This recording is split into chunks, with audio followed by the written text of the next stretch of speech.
Hi, everyone. So this week's featured philosophy is going to be Immanuel Kant, and he's a deontologist or takes the principles approach. So I wanted to talk a little bit about how we can apply Kant in our lives and some of his important ideas. So Kant's philosophy, he's big into moral philosophy, and it's centered around the categorical imperative. And that emphasizes duty, moral laws, and respect for human dignity. So here's a few ways that you can apply Kant's ideas to your life. Act according to universal laws. So ask yourself, would I want everyone to act in the way that I'm about to? And that's a direct correlation to his idea on the categorical imperative. So before making a decision about something, think about whether your action could be a universal rule that everyone can follow. And if not, it may not be morally sound. So another key idea that Kant gives to us is the idea of do not treat others as ends. Right? So never use people solely as a means to achieve your goal. That seems fairly straightforward. You want to treat everyone as an individual. You want to value them in and of themselves. You want to respect their autonomy and their humanity. Key point number 3, moral duty over personal desire. So Kant prioritized this idea of duty. He said that we should act not based on personal gain or our emotions, but because it's the right thing to do. He argues that morality is based on duty instead of feelings or consequences. Key point 4, cultivate goodwill. So be motivated by good intentions.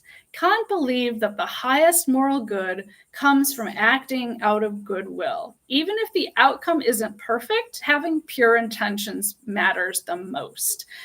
So you may see some other philosophers that disagree with this point on Kant, but if we just take it at face value and think about how it's what our intentions are that matter, then you'll be sort of thinking in the mind of Kant.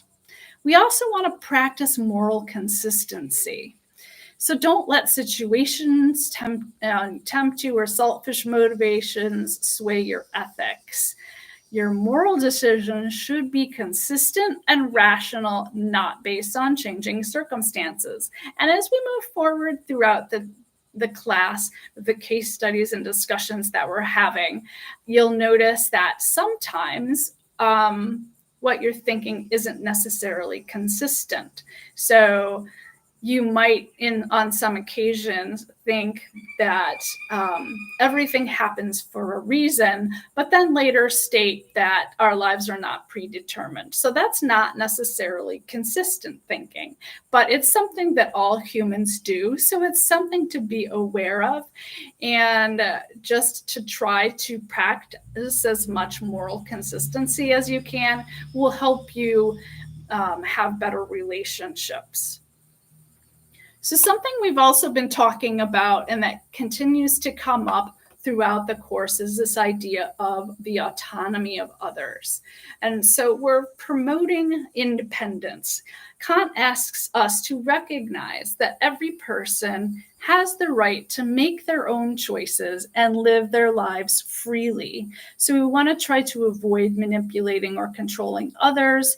We want to recognize that others have their own perspectives and that they make these choices justified by strong means, just as we make our own choices and we have justifications for them. So think about somebody else's autonomy when making a moral choice.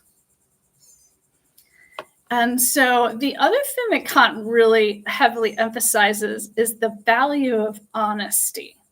So according to Kant, lying is always wrong because it disrespects autonomy and the rationality of others. So even in difficult situations, strive to tell the truth. Now, of course, this is much more complex than what we're just briefly talking about here, because there are some situations that you would tell a lie in, for example, to protect somebody from harm. There's a big debate, and you can Google it online, about whether or not Kant would let the murderer in, whether or not, if he was trying to protect someone in his home, he would lie and say that that person wasn't there, or he would tell the truth and say, yes, this person is here. Why don't you come on in? Because I'm not going to lie about it. So there's a debate about that. That's kind of interesting that you can Google. But in any case, sometimes Kant's views online can be seen as a bit extreme.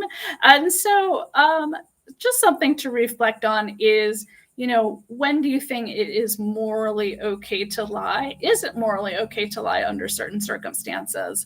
And when is it not okay to lie? So the last thing that I'll talk about here is to consider the common good. And so imagine that you're part of a community of rational beings. Kant calls this the kingdom of ends, and legislate rules that would be fair to everyone. So he believes that this mindset promotes fairness and justice. And this is a kind of golden rule in and of itself, right? So you're asking, well, if is this the way that I would like to be treated? If not, then maybe I shouldn't do this action because it would not promote fairness and justice. So that's just a little bit on Kant's philosophy. There's plenty of reading and videos for you to watch out there on Kant. And I hope you've enjoyed this week's brief chat about one of our highlighted philosophers. And I will see you in the next chat.